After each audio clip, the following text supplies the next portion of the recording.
Yo, good day everyone. Welcome to another video dito sa Man Cannot Ride. Gumawa ako ng video tungkol sa traction control.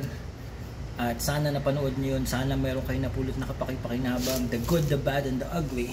Tapos nabanggit ko nga doon na may mga pagkakataon na dahil sa mga rider aids, nakakalimutan na ng rider yung mga proper riding skills. Hindi lang sa traction control, kahit mismo sa ABS ABS, wheelie control, anti-wheelie, anti-dive, anti-squat, maraming rider aids. Sinabi ko dun sa video na yon na oo, mahalaga ang rider aids, at kahit ako mismo gugustuhin ko na meron available na rider aids sa motor ko. I mean, the more the better. Kumbaga nandyan lahat. Pero sana pwede kong i-turn off. Kasi pag pwede kong i-turn off, ibig sabihin mapapractice ko sa sarili ko yung proper riding skills. Kasi yung technology, pwede yang mawala. Pero yung skills, hindi. So ano-ano ba yung mga skills na nawawala? At isa-isahin lang natin. Hindi na muna natin ipapaliwanag lahat, pero isa-isahin lang natin. Sa brakes, okay? So braking skills, brake control, threshold braking, trail braking, managing the brake pressure, yung biting point, yung threshold point, yung release, yung how do you release the brakes, may pagkakaiba pa sa front brake tsaka sa rear brake. Front brake for cornering, rear brake for stability. Rear brake for cornering, meron din yung halaga. Ito, hindi lang ang front brake, hindi lang basta stopping power. This is more of getting into the proper speed approaching the corner during corner entry, tapos modulating the lean angle sa mid corner. Tapos believe it or not, ang front brakes meron niyang pwedeng silbi to make sure that you hit the proper corner exit. So proper cornering, di ba? Ano pa ba? Pagdating naman sa throttle, okay, throttle control, throttle modulation, tulad ng sa brakes, brake modulation. Yung throttle control tsaka throttle modulation is yung kung kaya ba nating timplahin yung throttle based on the available grip, based on the available traction, based on the response ng engine, based on the situation. Hindi. Sa ngayon, ang alam lang ng mga rider wide open throttle. Yun lang ang alam nila. Clutch control, clutch modulation, clutch friction zone, yung release point, yung engagement point, disengagement point, ano yung paano mo gagamitin ng clutch during slow speed maneuvers, or paano mo hindi gagamitin yung clutch during slow speed maneuvers. Bakit mahalaga ang slow speed maneuvers? For building confidence, for building stability, for building control,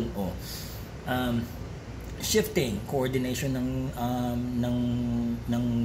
left foot sa coordination ng foot movement, foot input, feet inputs, hand inputs, vision, shifting, ano ba mga controls, yung balancing on the bike, di ba? Wait lang, sa clutch pala, balik tayo. Yun, yung clutch modulation, kasi kahit walang slipper clutch, you can do proper downshifts. Kahit walang auto blip, you can do rev matching. Tapos threshold clutching, ito yung tipong pag hill start, kahit walang clutch assist, okay lang, di ba? Tapos yung pagdiskarte sa kung kailan kakambyo, kailan mag-shift.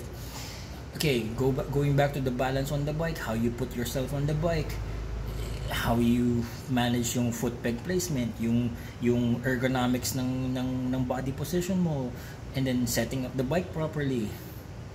I can go on and on and on, and siguro wala naman maglalakas ng loob na sabihin mali yung sinasabi ko, pero napakaraming skills sa pagra-ride na nababaliwala nating lahat dahil nandyan yung technology. Umaasa tayo masyado sa technology para isalba tayo in case of yung mga hindi na natin kinakayang sitwasyon. Kumbaga, kapag kinulang na sa skill, nandyan yung rider aids. Actually, okay lang yun. Kapag kinulang sa skill, nandyan yung rider aid. Ang problema, to start with, walang skill. Umaasa na lang sa rider aid. Mahirap naman yun. And siguro, ang isa sa skill na nawawala na, actually dalawang skills na nawawala na sa tingin ko hindi kayang palitan ng kahit anong technology. Number one is yung skill ng safety sa public roads. Yun yung disiplina, skill ng disiplina. Sa tingin ko kahit anong technology pa, kahit maging year 10,000 pa, hindi makakaimbento ang tao ng pamalit sa disiplina. And the second skill sa tingin ko na nawawala at hindi kayang palitan ng technology is common sense. I will see you on the next video. This is a Man Cannot Ride.